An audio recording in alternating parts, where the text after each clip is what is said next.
باخبر نیوز کے دیکھنے والوں کو میری طرف سے السلام علیکم۔ ناظرین، توشہ خانہ کیا ہے؟ توشہ خانہ سے مراد سامان رکھنے کی جگہ یا تحائف رکھنے کی جگہ ہے۔ پاکستانی قوانین کے مطابق جب بھی کوئی حکمران یا بیوروکریٹ سرکاری دورے پر بیرون ملک جائے اور اسے وہاں سے تحائف ملیں تو وہ وطن واپس آ کر تحائف اسٹیٹ بینک آف پاکستان میں جمع کراتا ہے۔ قانون کے مطابق ملنے والے تمام تحائف توشہ خانہ میں جمع کرانا ضروری ہوتا ہے۔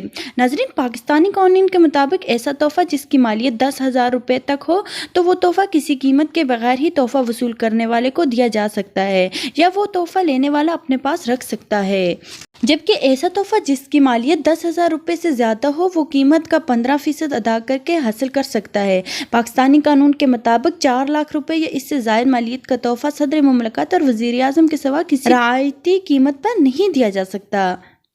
ناظرین، یہ تو تھی توشہ خانہ کی حقیقت۔ اب ہم بات کرتے ہیں کہ توشہ خانہ سے کس نے اور کیا تحائف وصول کیے۔ اس کی تفصیلات سامنے آ چکی ہے۔ ناظرین، وفاقی حکومت نے توشہ خانہ کا مکمل سرکاری ریکارڈ پبلک کر دیا ہے۔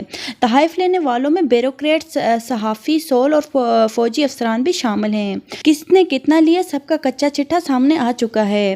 ان تفصیلات میں پاکستان میں نئی بحث شروع ہو چکی ہے کہ کیا پاکستان جو خزانہ خاص طور پر یہ جو توشہ خانہ ہے اس کو صرف سیاست دانوں نے، صحافیوں نے یا بیوروکریٹس نے لوٹا ہے یا کچھ اور لوگ بھی اس میں شامل ہیں۔ دوسری طرف آپ جانتے ہیں کہ توشہ خانہ کیس میں اور ایک اور کیس میں عمران خان کی وارنٹ گرفتاری جاری ہو گئی ہے اور اس سے پہلے بھی وارنٹ گرفتاری جاری ہوئی تھی، اس کو معطل کر دیا گیا تھا، پھر دوبارہ وارنٹ گرفتاری کو بحال کر دیا گیا۔ لیکن سوال یہ ہے کہ جو توشہ خانہ کی تفصیلات سامنے آئی ہیں بظاہر لگتا تو یہ ہے کہ عمران خان کے امیج کو مزید نقصان پہنچانا ہے، لیکن کیا اس تفصیلات نے پاکستان کے جو بڑے بڑے سیاستدان ہیں ان کی امیج، ان کی ساکھ کو نقصان نہیں پہنچایا؟ ناظرین، 2002 سے اب تک کا جو ریکارڈ ہے وہ عدالت نے طلب کر لیا ہے، جس کے مطابق 2008 سے لے کر 2013 تک آصف زرداری صاحب نے بطور صدر پاکستان 235 تحائف وصول کیے، جبکہ بلاول بھٹو زرداری صاحب نے 2013 سے 2022 تک 2 تحائف وصول کیے۔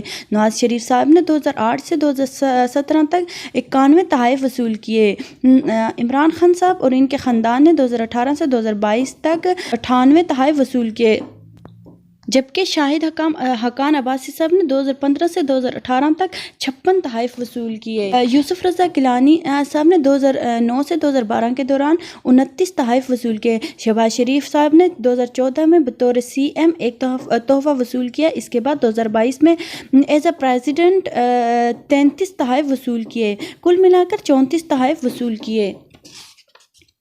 اور اس کے بعد ڈاکٹر عارف علوی صاحب نے 2018 سے 2022 تک 170 تحائف وصول کیے۔ اس کے علاوہ پرویز مشرف صاحب جو اس دنیا میں نہیں ہیں، انہوں نے 2002 سے 2008 کے دوران 165 تحائف وصول کیے۔ اس کے علاوہ توشہ خانہ سے جس نے سب سے زیادہ تحائف وصول کیے ہیں وہ ہیں شوکت عزیز، انہوں نے 2002 میں 36، 2003 میں 43، 2004 میں 122، 2005 میں 381 اور 2006 میں 331 اور 2007 میں 231 ہیں۔ کل ملا کر یہ 1144 تحائف وصول کیے۔ ناظرین، بظاہر ان سیاستدانوں نے قانون کے مطابق 20% ادا کر کے تحائف خریدے، مگر جامعہ نعیمیہ لاہور نے ایک فتویٰ جاری کیا ہے کہ یہ قیمت غیر شرعی ہے۔ ناظرین، وزیر اعظم شہباز شریف نے بطور وزیر اعلیٰ ملنے والے تحائف خود نہیں رکھے۔ شہباز شریف نے 2008 سے 2013 میں ملنے والے زیادہ تر تحائف نیلام کرائے۔ انہوں نے 2014 میں 25,000 کی تلوار 3,000 ادا کرتے اپنے پاس رکھی۔ وزیر اعظم نے 2,81,000 کی عود کی بوتلیں اور لکڑی کا تحفہ پاس رکھا۔ تحائف کے لیے 1,25,500 روپے ادا کیے۔ شہباز شریف نے ملنے والے تحائف وزیر اعظم ہاؤس میں آویزہ کروائے۔ اس کے علاوہ کم مائیگی کے تحفے قانون کے مطابق بغیر ادا کیے اپنے پاس رکھے، جبکہ سابقہ وزیر اعظم عمران خان نے 10 کروڑ سے زائد کے تحائف کے لیے صرف 2 کروڑ ادا کیا۔ ناظرین، اس ریکارڈ کو دیکھتے ہوئے کہا جا سکتا ہے کہ پاکستانی خزانے سے پاکستانی اشرافیہ نے اپنی جیبیں خوب بھریں۔ ناظرین، 22 فروری کو شہباز شریف اور کابینہ نے توشہ خانہ کے حوالے سے کچھ اہم فیصلے کیے۔ توشہ خانہ کا بھی آج فیصلہ ہوا ہے اور کابینہ نے فیصلہ کیا ہے کہ آج کے بعد صرف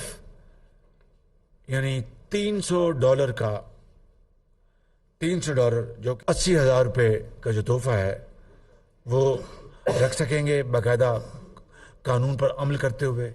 اس سے اوپر کا جو تحفہ ہے وہ جمع ہو جائے گا اور وہ پاس ہم نہیں رکھ سکیں گے, مجھ سمیت کابینہ, پوری کابینہ.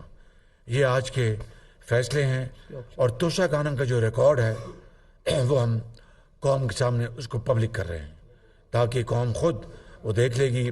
وہ اپنے جو ان کی سرکاری ویب سائٹ پہ ہے کہ توشہ خانہ میں جو تحائف آئے ان کی کیا تفصیل ہے, وہ ساری کی ساری نہ طول و عرض میں کراچی سے لے کے پشاور تک ہر آدمی, ہر ادارہ, ہر فرد, ہر اتھارٹی اس کو دیکھنے کی مجاز ہوگی. ریکارڈ جاری کر دیا جائے گا, وہ پبلک ریکارڈ ہے, سب کو اس کا حق ہے کہ اس کو وہ جانے اور پھر پوچھ سکے. میں